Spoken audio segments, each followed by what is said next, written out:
Hey guys, welcome to a new video. Today I'm going to show you how you can change your Instagram password without knowing the current password that's on your account.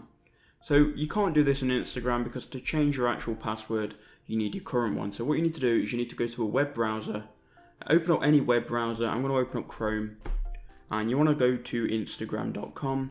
So go to Instagram on your phone's web browser. Once you're here, you can then, for some reason I'm on desktop, but you want to go to the mobile site and it should look something like this. Now I'm just going to sign out of my account because if you're already signed in, you need to be signed out for this to work. Okay, so now you've signed out of your account. Now what you want to do is you want to click on Forgot Password. What this is going to do is it's going to prompt you to enter in either your email that's linked with the account or either your username. So I'm going to enter in my username here. And then once you've entered in that, you can click Send Login Link. And what it's going to do is it's going to send you a login link to the email address which is associated with your Instagram profile. So I'm going to go back to my Gmail now and try and find that email for you. So we'll go to Gmail.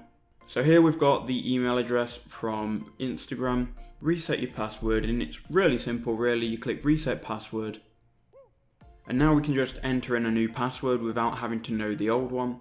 So I'm going to enter in a new password now. And then once you've done that, click on the blue check mark in the top right hand corner. And that's pretty much all you need to do. The Instagram password is then going to be changed. And now we can choose to save the password. And now you're going to want to re-log into your Instagram account if you haven't already. So that's how you can change the password on your Instagram account without knowing the password which is already on your account. Cheers guys for watching, and I'll see you all in the next video.